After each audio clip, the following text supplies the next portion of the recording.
오늘은 요한복음 9장입니다. 요한복음 9장은 한 이야기로 독립되어 있는 장입니다. 우리가 성경 보면 한 장 안에 이 얘기도 있고 저 얘기도 있고 섞여 있었는데 9장 하나는 딱 하나의 이야기. 무슨 이야기일까요? 그죠. 소경을 고치신 예수님에 대한 이야기 하나로 이루어져 있어요.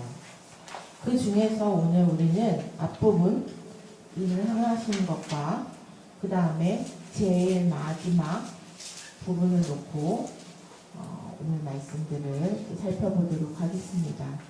그러면은 중간에 무슨 이야기가 있는지 모르잖아요. 어떻게 해야 될까요? 각자 읽어봐야 되겠죠. 네. 하고 간단히 무슨 이야기가 있는지를 설명해주고 오늘 말씀들을 진행하도록 하겠습니다. 자, 9장의 이야기, 소경을 고치신 예수님에 대한 이야기는 우리가 요한복음에 있는 표적들, 사인들이 총 7개가 있었는데 그 중에 6번째에 해당하는 이야기입니다. 그리고 이제 11장에 가서 나사로에 대한 것이 마지막 7번째 표적으로 이제 등장할 거예요. 그래서 6번째 표적에 해당하는 소경 치유에 관한 일이고, 이 소경을 치유하신 일이 왜 예수 그리스도에 대한 표적이 되는지를 오늘 말씀들을 살펴보면서 그 이유를 찾아가 보려고 합니다. 준비되셨나요? 따라오시기가 1절을 읽어볼게요. As he went along, he saw a man blind from birth. 오늘 사실 성경에 있는 영어들이 그렇게 어려운 단어들은 아니에요. 영어를 좀 배웠으면. 근데 아직 영어들을 배우지 않은 친구들은 이게 무슨 말인지 모를 수 있는데 지금은 그대로 보고 따라 하더라도 나중에 보면 한번 봤던 거는 공부하는데 되게 도움이 될 거예요. As he went along 이라는 거는 그가 길을 걸어가고 계셨을 때에 봤어요. 누굴 봤냐면 from birth라고 하니까 뱃속에서부터 엄마 뱃속에서부터 태어날 때부터 눈이 멀은 거예요. 처음부터 앞을 못 보던 사람이었어요. 그 사람을 봤다는 거예요. 2절 읽을게요. 시작. His disciples asked him, Rabbi, who sinned, this man or his parents, that he was born blind? 그 예수님과 함께 옆에 있었던 제자들도 본 거예요. 그래서 제자들이 물었어요. 선생님, 이 사람이 날 때부터 이렇게 눈을 뜨지 못하고 앞을 못 보는 것이 누구의 죄 때문인가요? Who sinned 해요. 그래서 누구의 죄 때문인가요? 했더니 이 사람 때문인가요? 아니면 그의 부모 때문입니까? 라고 물어요. 자, 이걸 보니까 제자들은 누군가 무엇이 질병이 들거나 신체에 무슨 장애가 있다거나 어려움을 당한 일이 있으면 이들에는 무엇 때문이라고 생각한 거예요? 그 죄 때문이라고 생각을 한 거예요. 자, 그게 장로의 유전이란가 모세의 율법이라고 하는 것으로부터 이들이 가지고 있는 풍습 같은 건데 습관적으로 갖고 있는 생각이에요. 그냥 이건 이거다 하고 생각하는 거예요. 그럼 말하자면은 지금으로 따지면 선입관 같은 건데 그게 어떤 때는 맞을 수도 있고 어떤 때는 안 맞을 수도 있어요. 이 경우에도 똑같아요. 어떤 때는 자신의 죄 때문일 때 이런 아픔들이 올 때도 있어요. 실제로 성경에도 있었고요. 자신의 잘못으로 인하여서 자신이 관리하지 못함으로 인하여서도 있었는데 예수님은 지금 그게 죄 때문이 아니라고 말씀하셔요. 3절 읽을게요. 시작. Neither is this man nor his parents sin, said Jesus, but this happened so that the word of God might be displayed in his life. 자, neither 이것도 아니고 쭉 가서 nor 이것도 아니고 이것도 아니고 저것도 아니고 neither nor 이렇게 해갖고 써요. 이 사람 때문도 아니고 그의 부모의 죄 때문도 아니다 라고 말씀하셔요. 그래 예수님이 이렇게 말씀하셨는데 두 번째 줄에 but this happened 이런 일이 일어난 것은 무엇 때문이다 라고 설명하시겠죠. 자, so that 밑에 the work of God 하나님의 일이다 라고 말하고 있어요. work of God 하나님의 일이다. 하나님께서 하시는 일이다. 뭐 때문에 하나님 무엇을 하나님께서 하시기 위한 것이냐 했더니 세 번째 줄에 might be displayed in his life. 그래서 display는요 드러내 보이게 하는 거예요. 우리가 무엇을 물품을 사러 갈 때 디스플레이 되어 있는 것을 보고 하잖아요. 그러니까 예를 들자면 이 자가 눈이 먼 거는 하나님의 일에 대한 샘플이라는 거예요. 하나님의 일이 이것이다 하는 거를 보인 샘플 같은 거예요. 그래서 이걸 보고 하나님의 일들이 이런 거구나 하는 걸 알게 하려는 거예요. 여러분들이 물건을 사러 갔는데 그 물건이 어떤 물건인지가 되게 궁금해요. 그런데 디스플레이 되어 있는 샘플이라고 해서 디스플레이 되어 있는 걸 보면 전기 제품 같은 경우는 이제 어떤 모양으로 되어 있는지 보고 또 기능이 어떤 건지도 실제 물품들을 봐서 알 수 있잖아요. 그 다음에 요즘에는 마트에 가면 먹을 거 사기 전에 뭐 하게 해줘요? 그쵸, 시식을 하게 해줘요. 그래서 이게 내 입맛에 맞는지 먹을 만한 건지 아니면 내가 먹을 수 없는 건지를 알 수 있죠. 그래서 내가 구입을 할 건지 말 건지를 결정을 하죠. 그렇게 되어 있는 것들이 다 디스플레이예요. 자, 그런데 이게 그의 삶 속에 디스플레이드 하기 위하여서 하나님께서 하신 일이라는 거예요. 그의 삶 속에 하나님의 일이 무엇이라는 것을 알게 해주기 위해서 정확히 알게 해주기 위한 샘플이다라는 거예요. 이 사람만을 위한 게 아니겠죠. 이 사람만을 위한 거예요? 눈먼 자만을? 아니에요. 이를 보고 있는 자들을 위한 샘플이죠. 근데 이제 계속 눈만 멀고 있으면 디스플레이가 하는 게 아니라 그냥 그대로 어둠 상태에 놔둘 텐데 이제 하나님의 일은 이것이다 하는 것을 보이기 위해서 눈을 뜨게 하는 일을 하실 거예요. 자, 4번 4절을 읽을게요. 시작. As long as it is day, we must do the work of him who sent me. Night is coming when no one can work. 예. 뜬금없게 갑자기 예수님이 뭐라고 얘기하시냐면요. 4절에 as long as it is day. is day. day라는 거는 날짜 뭐 이렇게 하루 뭐 이렇게 따졌을 때도 하지만 day는 낮이라고 이제 말하는 거. 낮. 해가 있는 동안은 낮 동안에는 우리가 그의 일을 해야만 한다. must do 해서 해야만 해요. 자, who sent me 나를 보내신 그분은 하나님이시겠죠. 하나님의 일을 해야만 한다. 왜? Night is coming. 밤이 오고 있기 때문이에요. When no one can work. 아무도 일할 수 없는 밤이 오고 있기 때문이래요. 그때 그 밤의 때가 언제면 아무도 일을 할 수 없는 밤이 오고 있다는 거예요. 자, 그러면은 낮 동안에 부지런히 일을 해야 된다는 거예요. 빛이 있는 동안에. 자, 이거는 뭐냐면 이 때에 대한 개념을 알아야 될 게 뭐냐면 이거는 낮 동안이라고 얘기를 하니까 시간같이 보이지만 이거는 그냥 단순히 시계에 의하여서 측정이 되어지는 시간의 개념이 아니에요.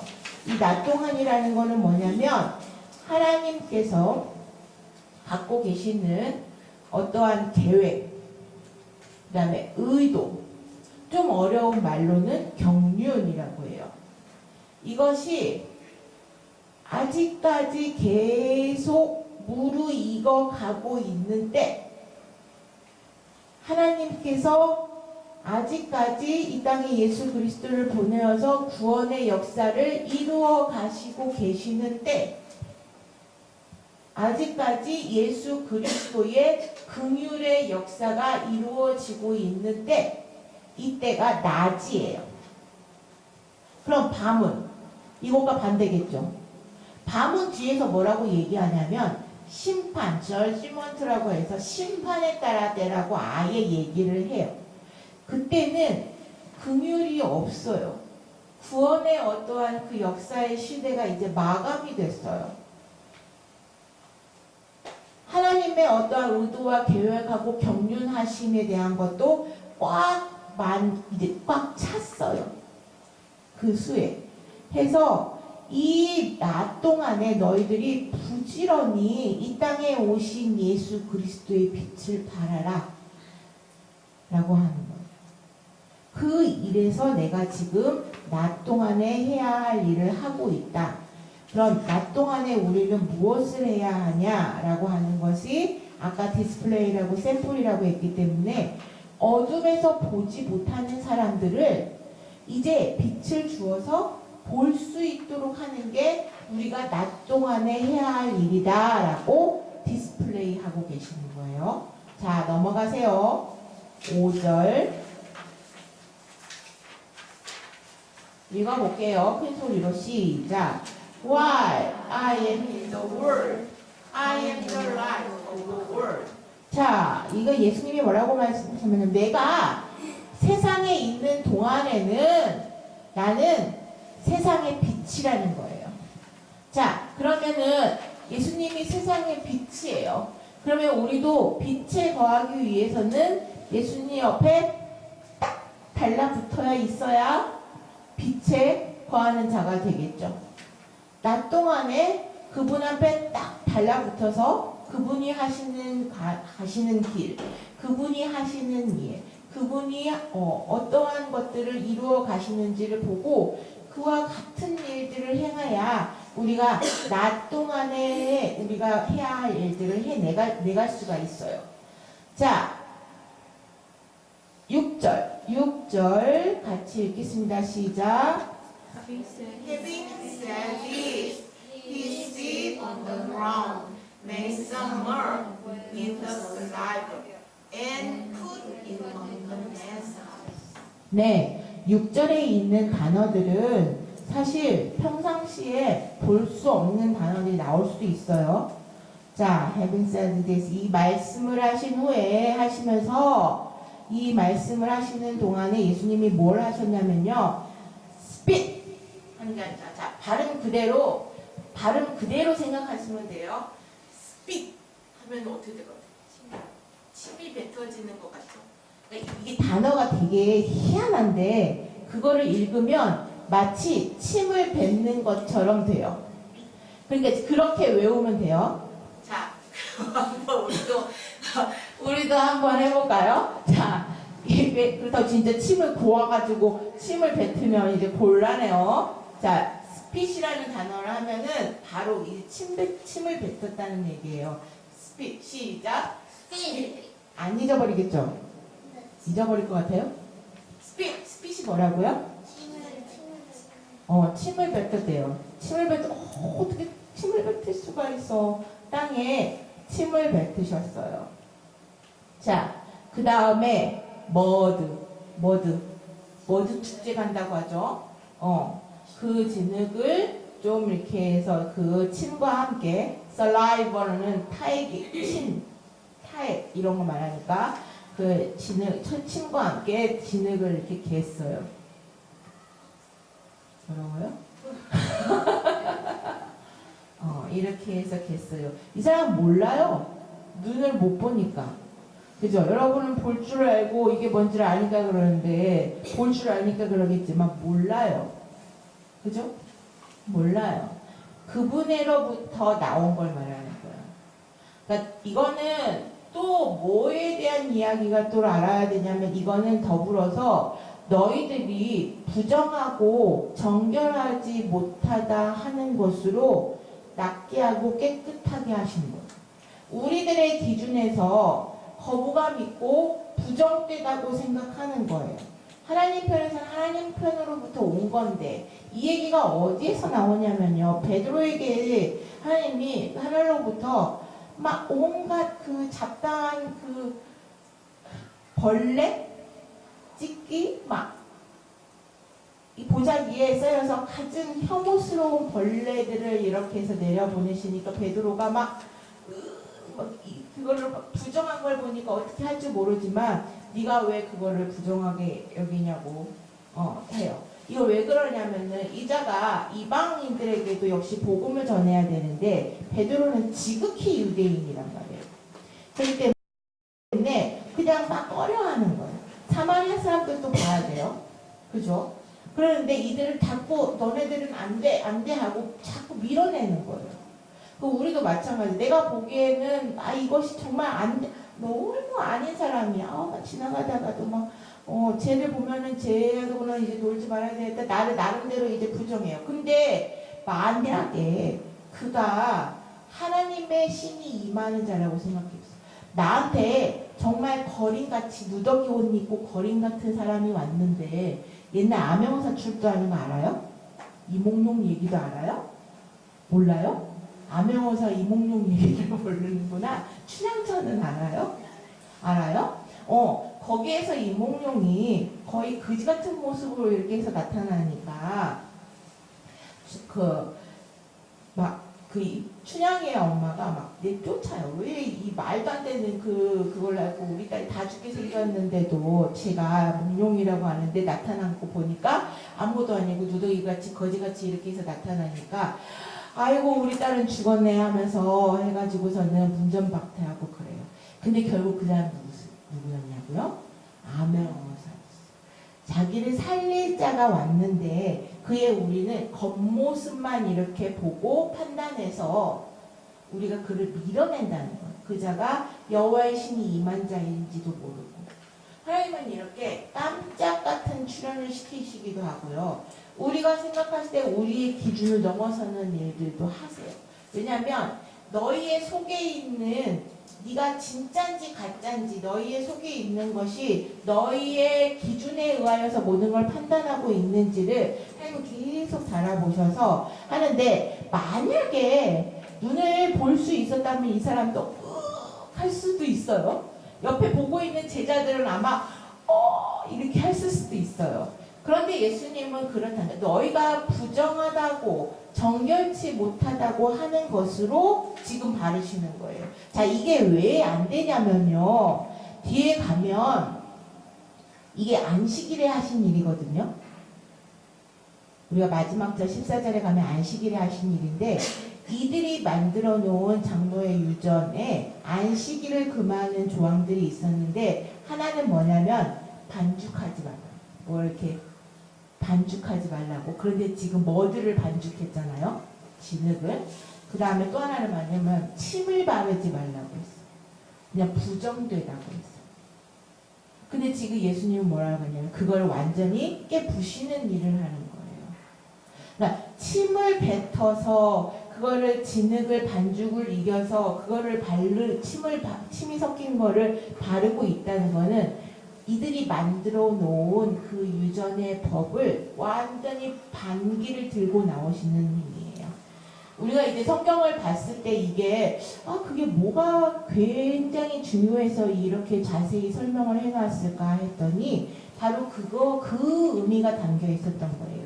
이들이 자신의 사람의 법으로 만들어 놓은 것들에 대해서 예수님은 다 부수는 작업을 하신 거예요. 자, 7절 읽어볼게요. 7절 시작. he told him, wash in the pool of Siloam.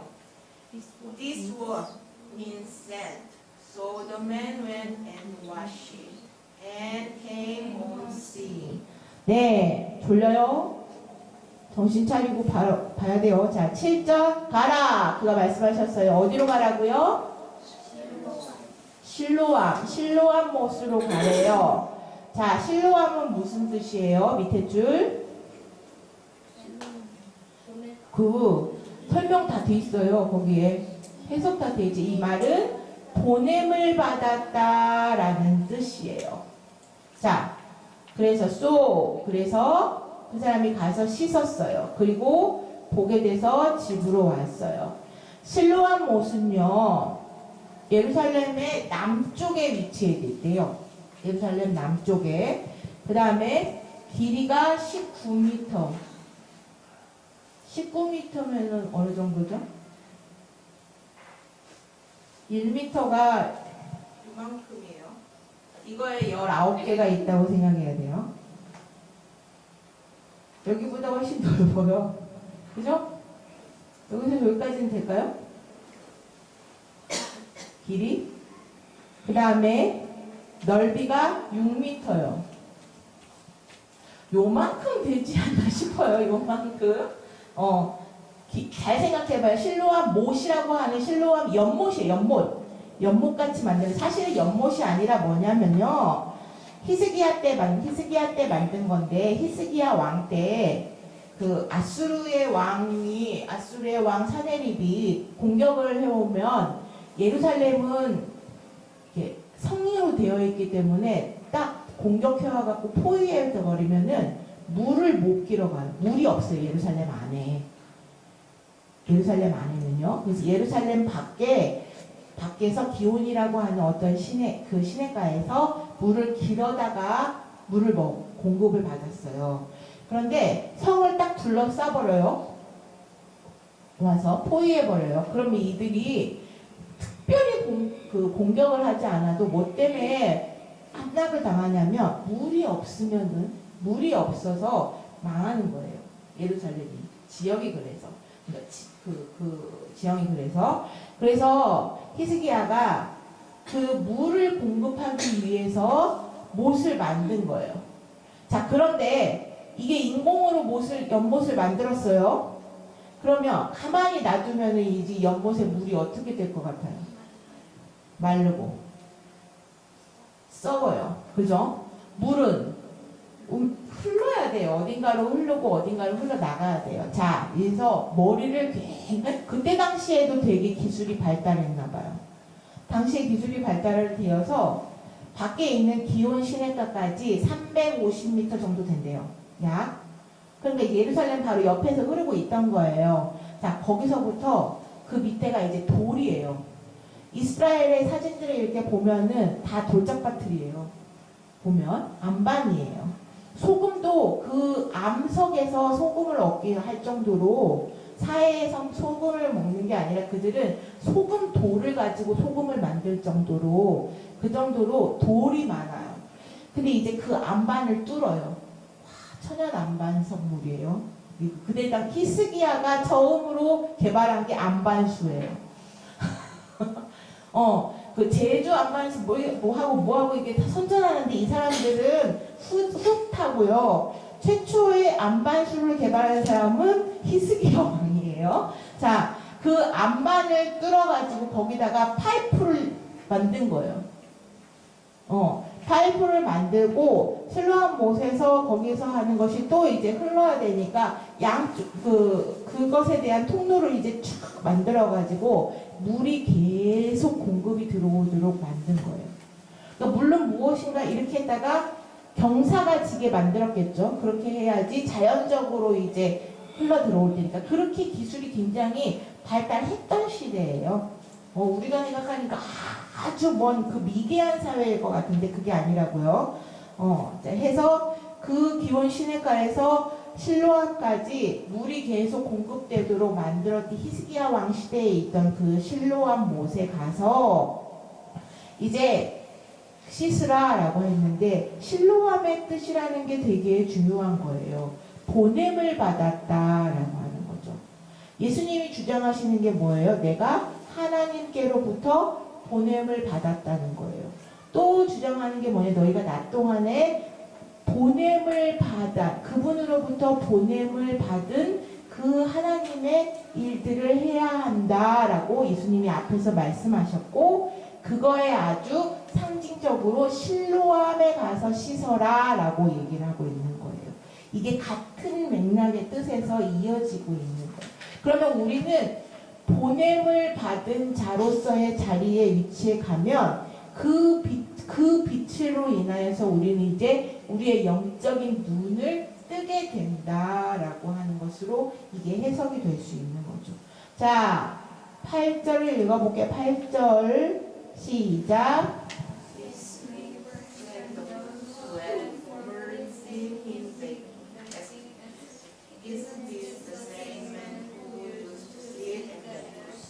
네, 그의 이웃들알과 그가 전에 begging, 거지였던 것을, 구걸하던 것을 본 사람들이 대부분 이때 당시에 신체가 문제가 있거나 장애가 있거나 그렇게 되면 소득을 다른 사람한테 이제 구걸하는 것으로 이제 했는데, 이들이 대부분 어디서 구걸을 했냐면 성전 그 문에서, 대부분 성전 문에서 구걸을 했어요.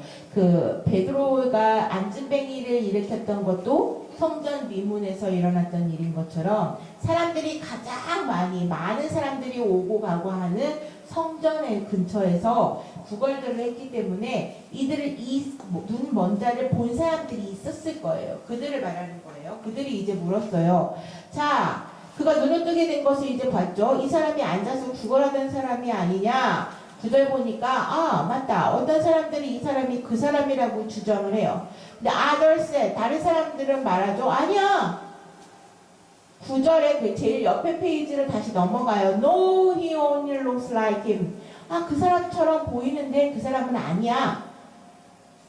그러니까 이제 눈뜬 자가 but he himself insisted라고. 그가 그 스스로 강력히 주장을 했어요. 내가 그 사람이다 라고 하는 거예요. 내가 성전 옆에서 구걸하던 자다 라고 얘기하는 거예요. 자, 10절에 보니까 How then were your eyes opened? 어떻게 네가 눈을 뜨게 됐어? 어떻게 네가 눈을 떴어? 처음 날 때부터 보지 못하던 거고, 눈을 뜨게 하는 거는 아무나 할 수 있는 일이 아닌데 어떻게 눈을 떴냐고 얘기를 해요. 그래서 11절 보니까 그가 대답을 해요. 예수님이 예수님이라기보다는 이때는 예수라고 하는 이름을 들은 적이 있는 거예요. 이때 상태는. 소경이요.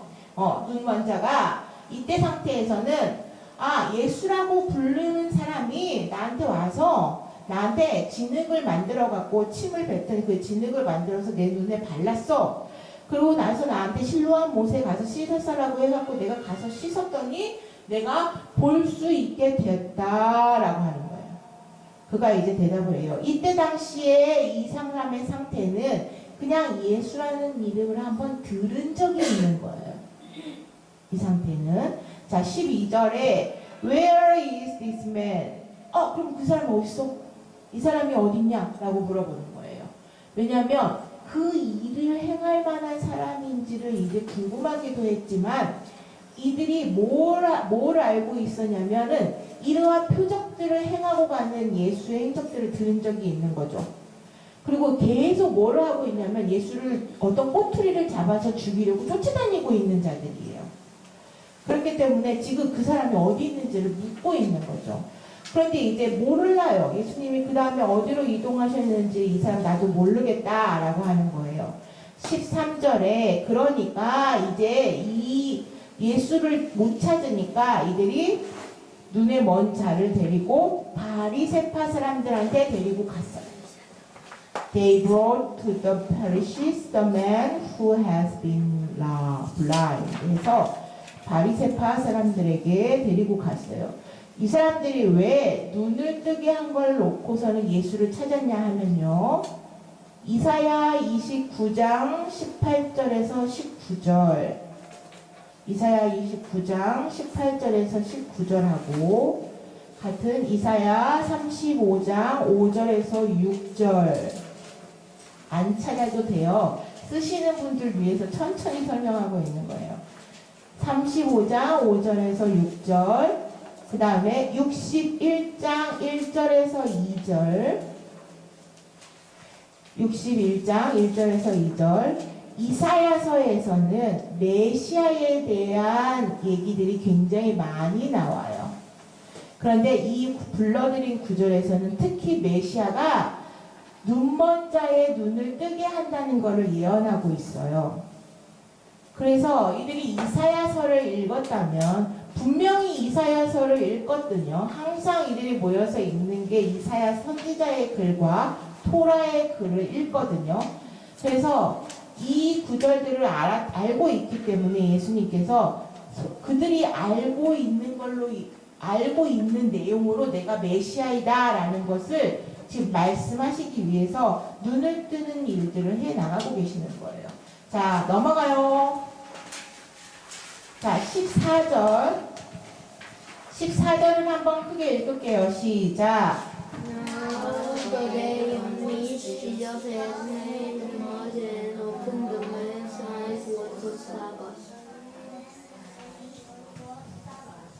예, 이제 그 날이 지금 그 날이 어떤 날이냐면요. 예수께서 진흙을 만드셔서 그 사람의 눈을 뜨게 하신 지금 그 날이 사바스, 안식일이라는 일들이 안식일. 자, 안식일이다라고 하는 얘기예요. 자, 안식일이다 하는 말을 이제 아주 14절 이제 종결하면 이 사건을 종결하면서 가장 크게 얘기한 게 뭐냐면은 예수님 편에서 봤을 때는 이게 하나님의 일이다라는 것을 나타내기 위해서 안식일이라는 단어가 딱 등장하는 거예요. 요한의 기자가 그걸 내놓는 거예요.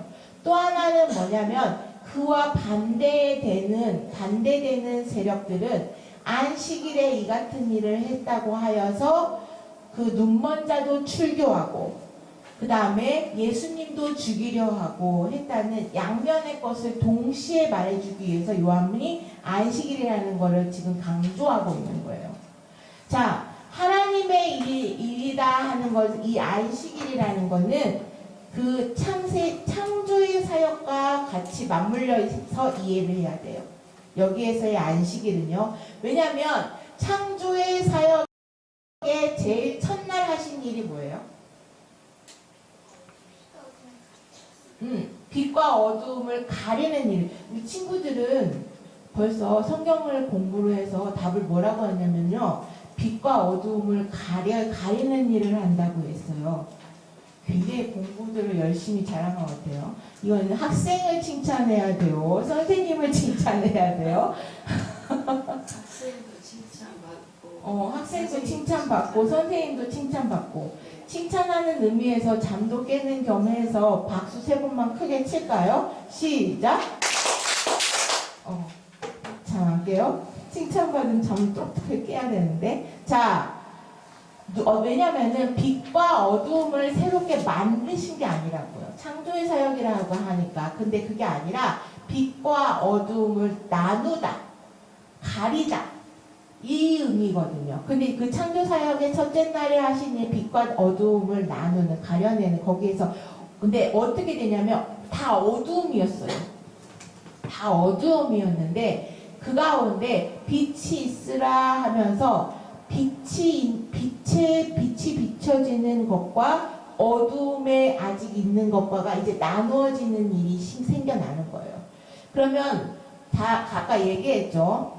예수께서 내가 빛이다 하면은 우리가 빛에 거하려면 어디로 가야 된다고요? 어두움에 있다가도 빛으로 딱 옮겨가야 된다고 했어요. 지난주 설교를 잘 들으신 분은 우리가 하나님 나라의 백성이면 하나님 나라의 언어를 얘기해야 된다고 했죠. 예, 그러면 우리가 여전히 땅에 있지만 어두움에 있지만 우리가 빛의 자녀들이다 하는 거는 그 본나라의 언어를 말을 하는 거고요. 또 우리가 이 땅에 있지만 이 땅에 와서 예수께서 하셨던 일들을 우리도 그 빛에 거하는 일들을 계속 해 나가야 우리도 빛에 속한 자가 되는 거예요. 그러면서 빛과 어둠이 딱 내 안에서도 이제 나누어지는 일들이 되는데, 지금 안식일이라고 얘기하는 거는 뭐냐면 이게 창조하셨던 그 하나님의 일들과 연결이 되는 거예요. 이 기적은 그냥 단순히 눈에 감겨졌다가 눈을 보게 된 것이 아니라 이제 진짜로 너희 안에 예수가 오셔서 너희가 그전에는 어둠에 속한 자들이었지만 이제 빛에 속하는 자들로 만들어 주셨다는 거예요. 누구로? 예수 그리스도로 인해서, 그분을 통하여서. 그리고 이거는 하나님의 일이다라고 말하는 거예요. 자, 그러면은 그때 당시에 보면은요, 이전에 뭐가 나냐면 땅이 그 어두움의 상태가 어떤 상태였는지를 설명을 해줘요. 창세기 1장에 보면 어떤 상태냐면요, 땅이 공허하고 혼돈했다라고 나와요. 자, 땅이 공허하고 혼돈했다 하는 말에 그 말을 무엇이냐면요, 헛개비 같다. 자, 이게 잡은 듯 하나 잡은 것 듯 하나 잡힌 게 없다. 비어 있다. 그 다음에 있는 것 같지만 실제로는 있지 않다. 가진 것 같으나 아무것도 가진 것이 없다. 이런 거예요. 그러니까 공허하다는 거, 혼돈하다는 거, 이 상태예요. 근데 이 말이 뭐냐면요, 우상이라는 말 뜻하고 똑같아요. 그래서 우상을 여전히, 우상이라는 것에 대한 거는 여러 가지로 우리가 이제 배웠어요. 그 다음에 여러분들이 이제 오늘부터 하게 되는 다시 바이블 스쿨은 그 솔로몬의 우상 숭배에 대한 이야기들도 이제 나오게 되는데, 그것들이 다 이 우상이라고 하는 그 말체가 아까 공허하고 혼돈이다라고 하는 거예요.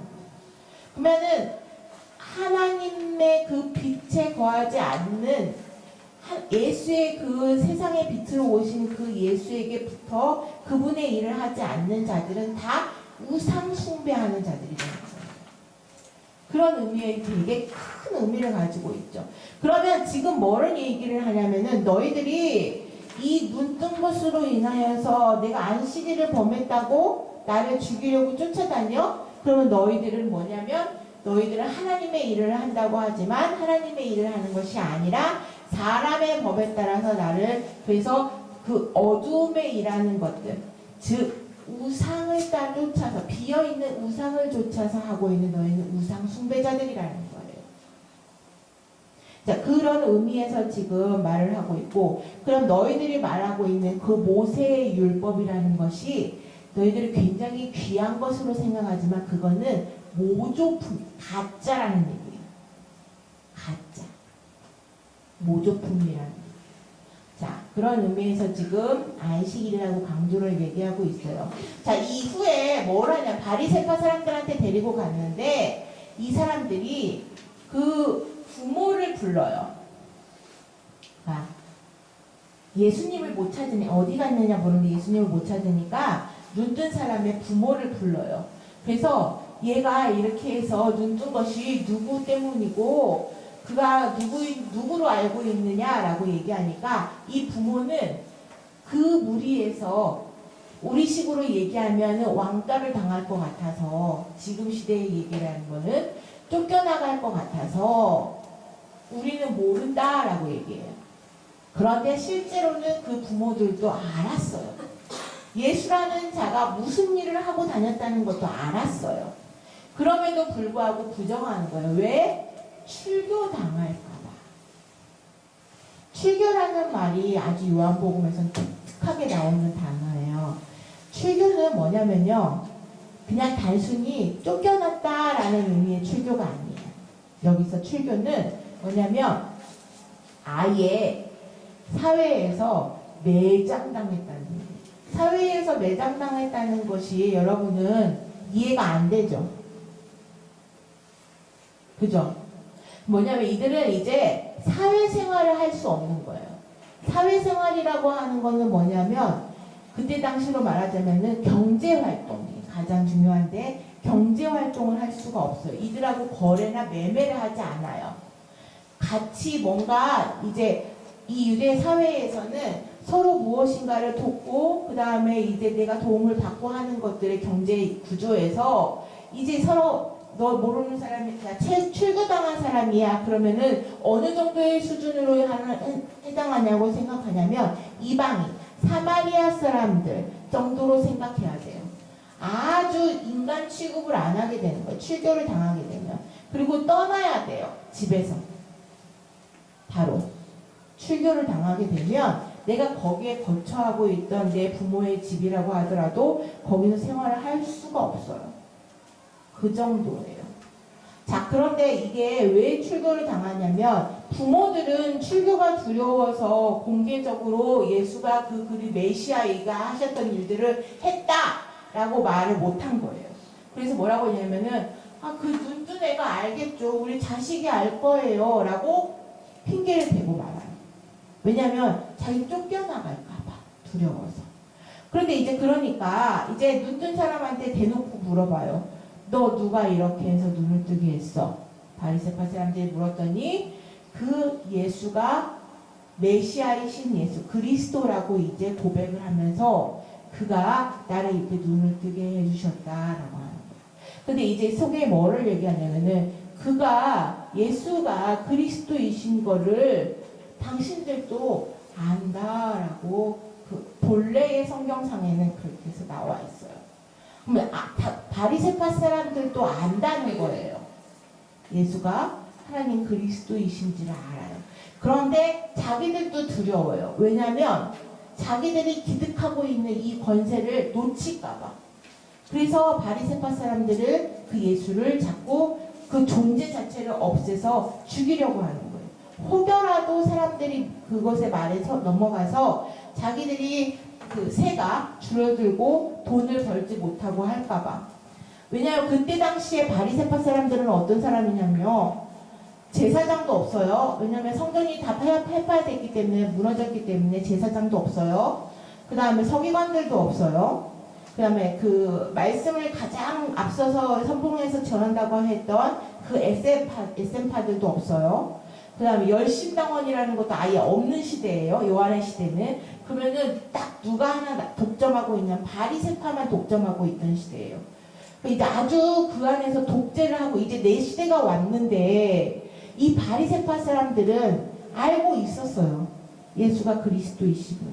알고 있음에도 불구하고 자신들의 기득권을 놓칠까봐 지금 예수를 죽이려고 하는 거예요.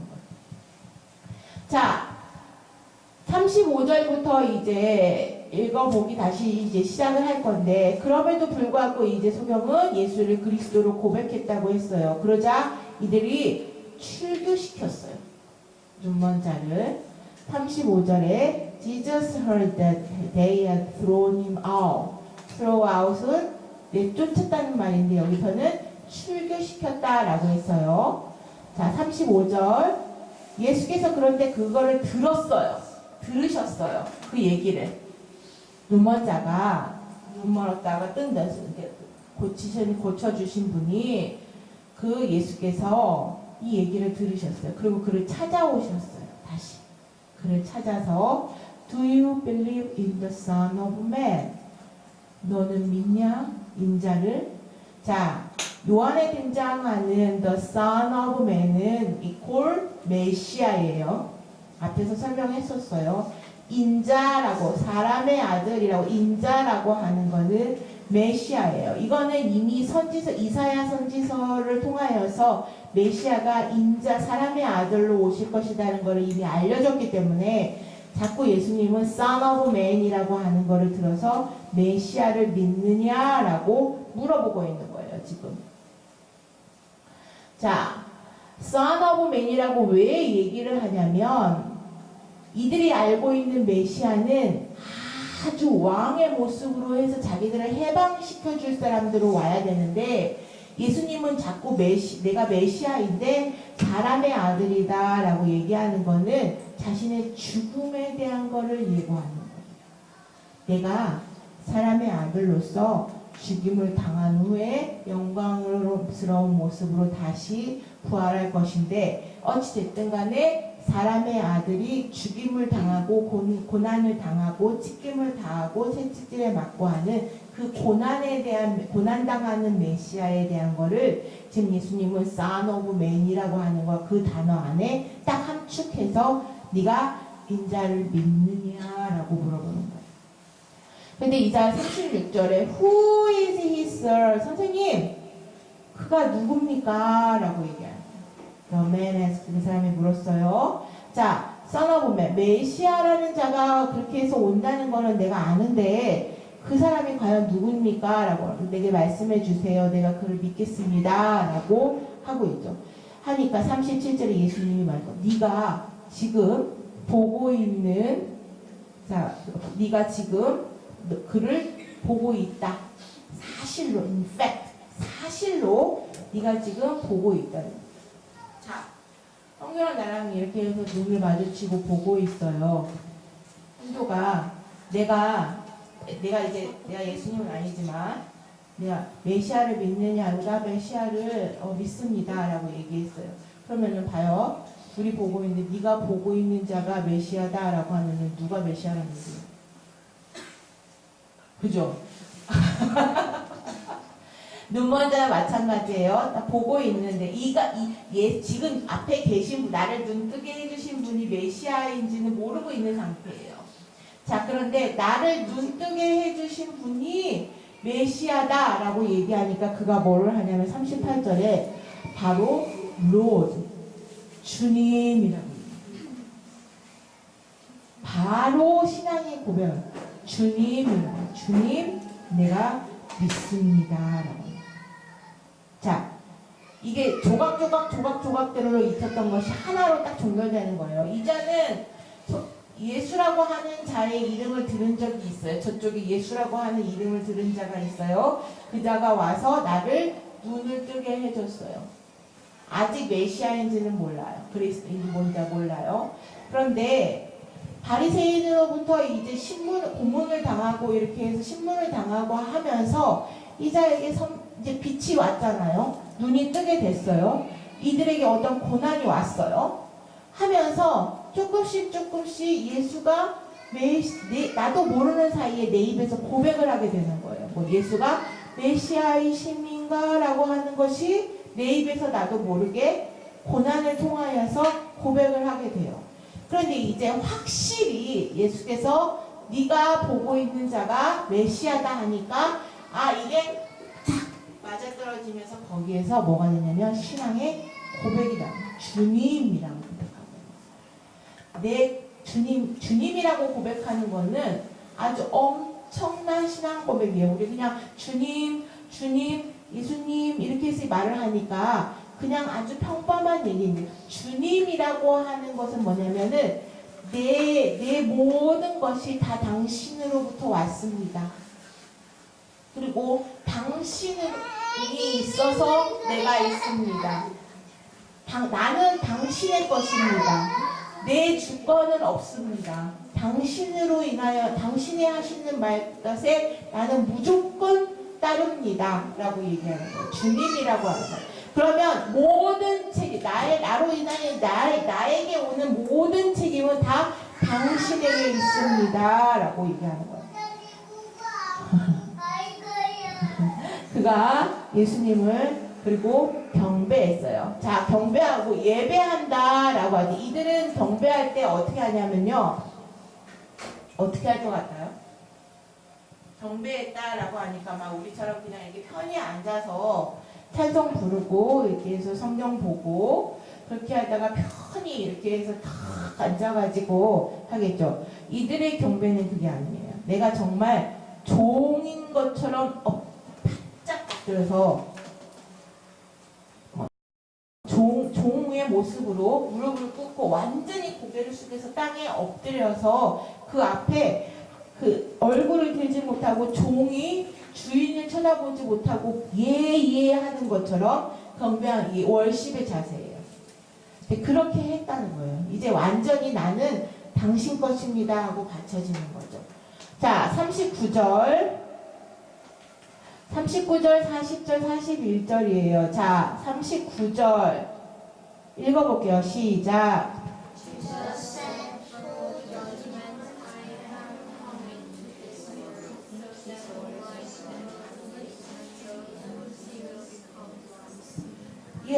예수께서 말씀하셨어요. 자, 아까 예수께서는 내가 빛이라고 했는데 지금 여기서 말씀하시는 건 내가 세상을 심판하려고 온 것이다 라고 얘기해요. 뭘 심판하냐면요, 본다고 하던 자들은 못 보게 될 거고 못 본 자들은 보게 된다는 거예요. 이게 심판이라는 거예요. 자, 뭐냐면은 그 참된 진리의 빛으로 이제 오신 분이 왔는데, 참된 진리로 참을 가지고 온 거예요. 진짜를 가지고 왔어요. 그런데 이 땅에 있는 그 어둠에 있는 자들은 가짜를 주고 있잖아요. 그러니까 참이 와서 뭐냐면 너 가짜야. 너 가짜야. 너 모조품이야. 여기 이게 진짜야 라고 얘기를 하는 거예요. 그럼 가짜들은 참을 멀리 하겠죠. 그리고 이게 가짜가 아니라 진짜라고 하는 거를 계속 얘기해야 때문에 참을 따르지 못하도록 사람들을 더 옥죄일 거란 말이에요. 얽매이게 할 거라고요. 그리고 참이라고 하는 것, 내가 가짜라고 하는 것은 아 내가 가짜였구나 하고 깨닫고 참으로 옮겨가면 되는데, 그렇지 못하고 가짜라고 행세하면서 자기의 이득을 쫓아갔던 자들은 여전히 계속 어둠 속에서 헤매고 그 어둠 가짜인 거에 갇히게 되고 말 것이다 라고 하는 거예요. 그런데 빛이 와서 아 내가 그 전에 알던 것이 아니었구나, 이게 진리가 아니었구나 하고 빛으로 돌아서는 자들은 이제 진짜라는 것을 보게 될 것이다 라고 하는, 그게 이제 너희에게 온 심판이다 라고 하는 거예요. 40절. 그런데 이제 예수님 옆에 계속 예수님이 꼬투리 잡으려고 하는 바리새인들이 따라다녔어요. 예수님 옆에서. 그들은 말씀을 듣고 회개해서, 그리고 그 말씀을 듣고 진짜 그 진리의 빛에 가깝게 딱 붙으려고 해서 따라다니는 자가 아니에요.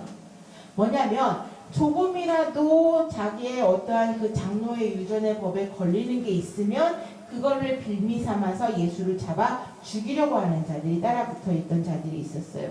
자, 그런데 이 사람들이 뭐라고 묻냐면요, 예수님은 니네가 눈먼 자다라고 말씀 안 하셨어요. 그런데 제발저린 것처럼 뭐라고? 우리가 눈먼 사람이라고? 라고 얘기하는 거예요.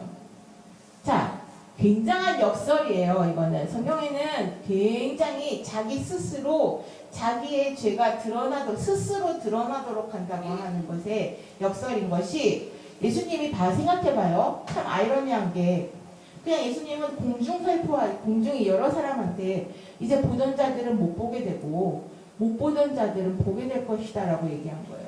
그랬더니 이들이 뭐? 우리가 눈먼 사람이라고? 라고 얘기하고 있는 거예요. 자, 자기가 스스로 자기가 못 보는 그 소경이라는 것을 스스로 드러내게 하시는 거예요. 자, 41절 마지막 절이니까 다 같이 한번 크게 읽어볼게요. 시작. Jesus said, if you walk like you would not be guilty of sin. But now that you claim you can see, you're guilty. 예, 예수님이 말씀하셨어요. 너네가 만약에 차라리 눈이 멀었다면, 이 눈이 멀었다는 거는 그냥 눈이 멀었지만 영적으로 어둠에 거하는 것이 아니라 실제로 그냥 신체적으로 그냥 차라리 눈이 멀었다면 너희 말대로 하면 죄가 없었을 거라고. 너희가 그냥 차라리 눈이 그냥 멀어 있다면 너희 말하는 걸 죄에 대한 책임을 묻지 않는 거. 왜냐하면 빛이 오면 그 어둠을 이제 빛으로 인도하실 테니까. 그런데 너희가 지금 볼 수 있다고 주장하는 거잖아요. 눈 멀었다고? 아니야, 우리는 이게 눈이 떴는데? 라고 얘기하는 거는 너희가 스스로 눈을 뜨고 있다고 한다면 그 죄가 여전히 너희들에게 성립이 된다는 거예요. 뭔 얘기냐면 이거는 그 영적인 어떠한 눈뜸에 대한 이야기를 얘기하고 계시는 거예요. 우리가 이제 어떠한 그 신앙의 단계에서 처음 뭐냐면 믿음이라는 예수님에 대한 거를 이제 전도받으면서 예수님이 누구시다고 알면서 알아가면서 믿음이 이제 좀 생겼어요. 자, 믿음이 좀 생겼는데 믿음이 좀 생긴 상태에서는 아직 눈이 먼 상태예요. 아직은 네. 믿음이 이제 좀 생기기 상태는 아직은 눈이 먼 상태예요. 자, 아직은 눈이 멀어 있을 상태에서는 그 믿음의 단계가 이제 충만하고 되어지지 않지만 그렇기 때문에 이들의 어떠한 죄가 사함을 받을 수 있는 기회가 있는 거예요. 낮 동안이니까. 자, 그래서 이제 점점 성장하죠. 문먼자가 이제 예수가 메시아이심을 알아가는 단계예요. 우리의 믿음도 이제 점점 충만해져가요. 많이 알고 많이 듣고 이렇게 해서 해가요. 충만한 믿음의 단계가 이제 이렇게 되는데 그 중에서 아까 세부리가 이제 유대인과 바리새파도 예수가 그리스도인지 아는데 자신들의 기득권 때문에 이가 메시아를 죽이려고 하는 자들도 있고 내 유익 따라서 그 다음에 사람들 사이에서의 이것에서 쫓겨나갈까봐 모른다고 하는 사람 부정하는 게 아니라 그냥 모르겠어요.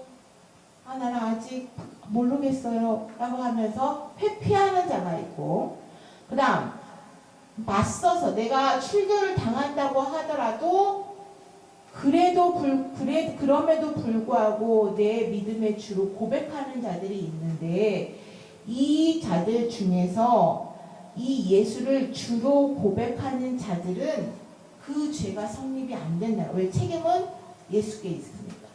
모든 죄의 책임이 그러니까 모든 것에 대한 것을 빛을 주관하시고 하는 것에 내가 주로 고백하는가가 나의 구원과 나의 모든 것에 대한 거는 예수께 있는 거예요. 그러기 위해서 우리는 무슨 대가를 지불했냐면요. 기득권을 받잖아요. 내가 이 세상에서 뭔가 나의 욕심과 명예와 나 아니면 안 돼, 최고로 가야 돼, 1등 되어야 돼, 사람들의 인기를 얻어야 돼, 인정을 받아야 돼, 모든 이런 것에 대한 거를 놨단 말이에요. 그렇게 되면 어떻게 되냐면 지난번 설명했던 건데 외로워져야 돼요. 좀 힘들어져야 돼요. 사람들이 너 왜 그래? 내 말을 아무리 얘기를 해도 들어주지를 않아요. 어떤 때는 굉장히 속상해요. 어떤 때는 금전적으로 손해를 볼 수도 있어요. 그럼에도 불구하고 이런 것들이 모든 우리 사회에서 우리가 생활하는 상황에서도 출교를 당하는 것이 두렵지만 그것에도 불구하고 나는 빛의 자녀다 하고 고백하는 자들은 그 책임을 그 고백하는 주님이 책임져 주신다는 거예요. 그런데 아니야. 내가 무슨 그 제자가 치러야 할 그 지불을 값어치를 치르지 않고 여전히 자기의 것으로 내가 눈뜬 자같이 가짜임에도 불구하고 내가 다 보는 것처럼 행하는 그 배도한 자들은 그 죄의 값을 내가 보고 있으니까 니네들한테 있다. 모든 책임이. 자, 그렇기 때문에 이 빛이라는 것이 누구한테는 감사한 일이지만 누구한테는 참 불행한 일이에요. 예수가 우리한테 왔을 때 그거를 따르는 자들이 이 땅에서는 되게 불행한 일처럼 보일 수 있어요. 망한 자처럼 보일 수 있어요. 근데 하나님 편에서는 봤을 때는 그게 되게 귀한 자예요. 아까 얘기했어요. 이 땅에서는 그 속에 있는 그 아메어사라는 것을 보지 못하니까 어둠에 있는 자들은 겉에 굉장히 초라하고 거지 같고 막 다 이제 누더기 같은 거 입고 있고 내 외모에 그런 어떠한 그 약한 낮은 자의 모습만 보고 내 안에 빛이 있다는 걸 사람들은 모르는 거예요. 내가 그 보는 자가 어두우니까. 그런데 그 자들은 내가 어둡다고 얘기하지 않아요. 스스로 나도 빛이 있어. 나도 진리가 있어. 나도 하나님 말씀에 깨달은 게 있어. 나한테도 비춤이 있어라고 얘기해요. 근데 그게 다 모조품이에요. 가짜라는 거예요. 진짜 하나님으로부터 온 게 아니라는 거예요. 자, 그런데 누가 그러냐면은 예수 그리스도에 의하여서 빛이 온 자들은 뭐가 나오냐면은 삶의 아예 방식이 바뀌어요. 근본적으로 태도가 바뀌어요. 말이 바뀌어요. 본성의 언어가 바뀐다고 했어요. 자, 그리고 그리스도, 구속자, 구원자, 창조주 이 모든 것이 다 롯, 주님이라고 고백해요. 진심으로. 그리고 그분 앞에 납작 엎드릴 수 있는 자예요. 그한테 이제 그런 자들에게는 빛이라는 것이 반가운 것입니다. 기쁨이 되는 것. 구원이라는 것.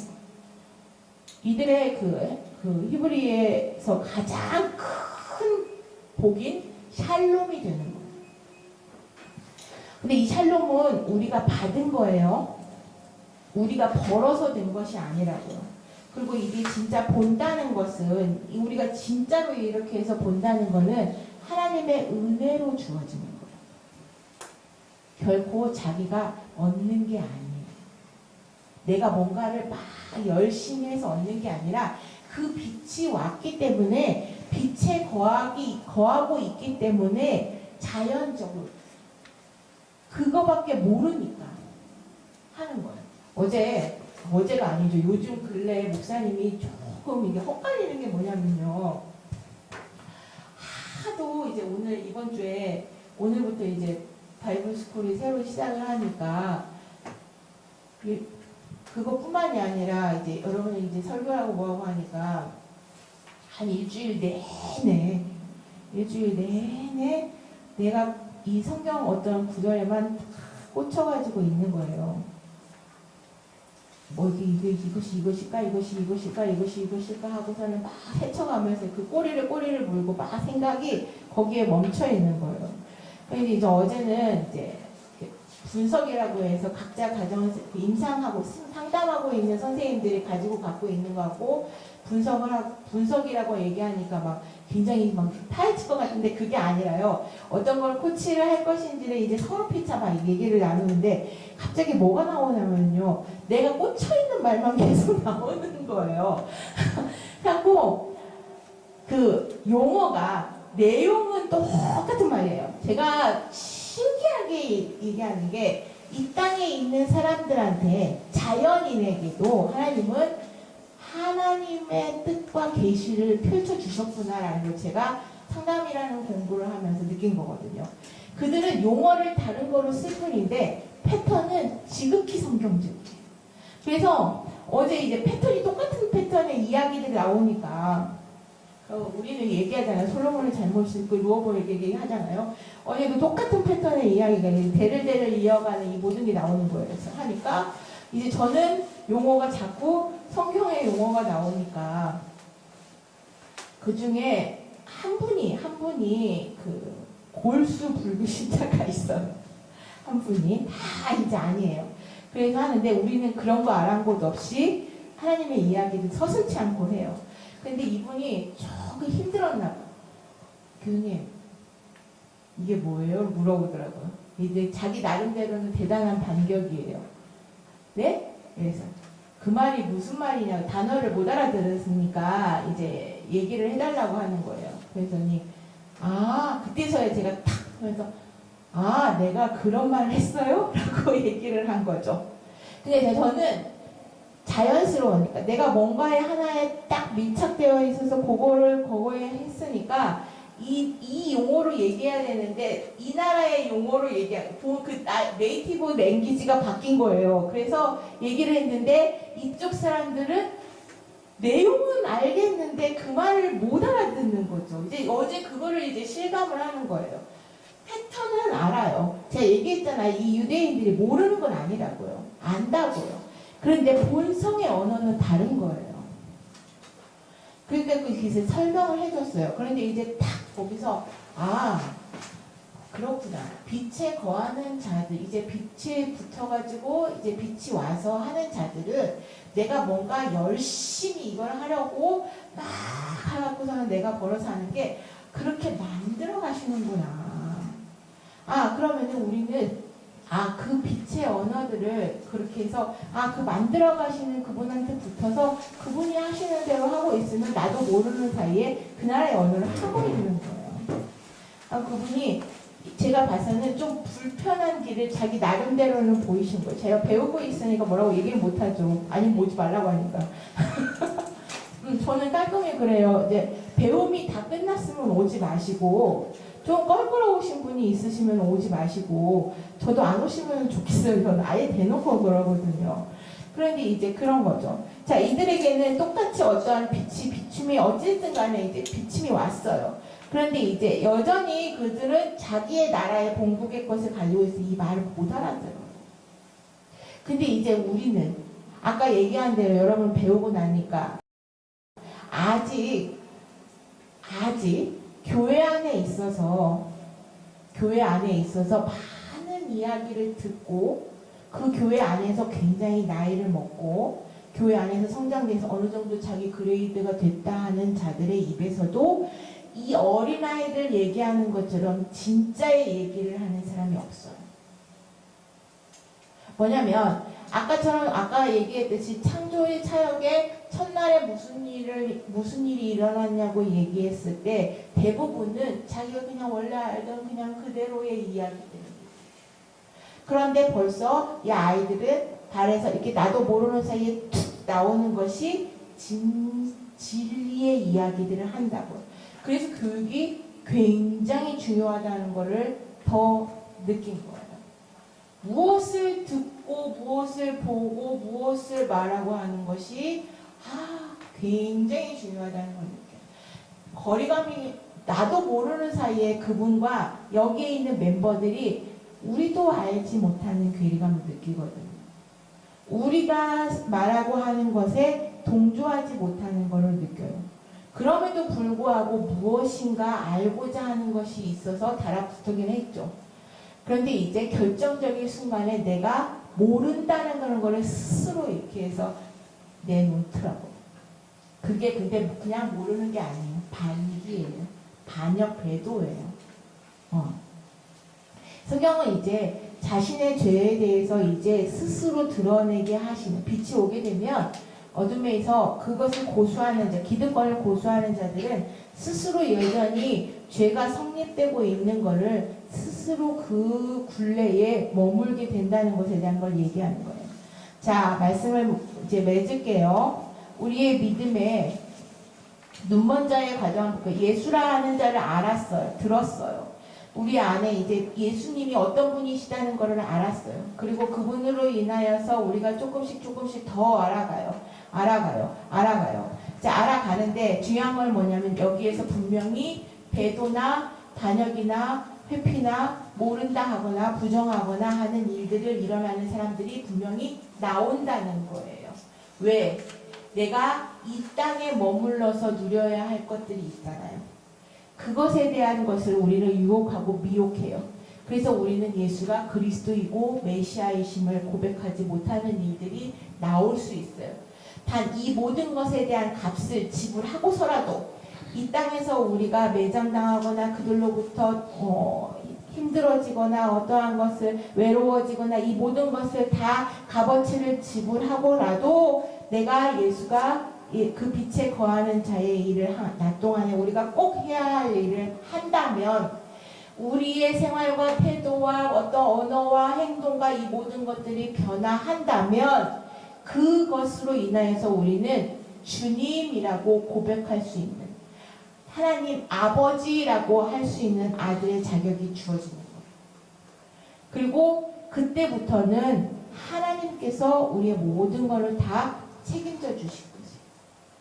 자, 믿음이라는 단계에 오게 되면 모든 것이 다 열릴 것으로 생각하는데 그게 아니에요. 그 전에 되어지는 것은 뭐냐면 출교라는 과정이 있다는 것을 분명히 보여주는 거예요. 요한은. 너희한테 제자가 되기 위해서는 너에게 분명히 희생도 있을 수 있다. 아픔도 있을 수 있다. 고난이 온다. 근데 이제 그런 과정들을 그럼에도 불구하고 너희가 배반하거나 반역하거나 부정하거나 회피하거나 하지 아니하고 그를 주로 꼭 붙잡고 있는 자에게는 샬롬 구원이 온다라고 영적인 눈을 뜨게 될 것이다 라고 보낸 소경을 눈뜨게 하신 예수님의 이야기를 통해서 우리에게 교훈하고 계십니다. 말씀을 마쳤습니다. 기도하겠습니다.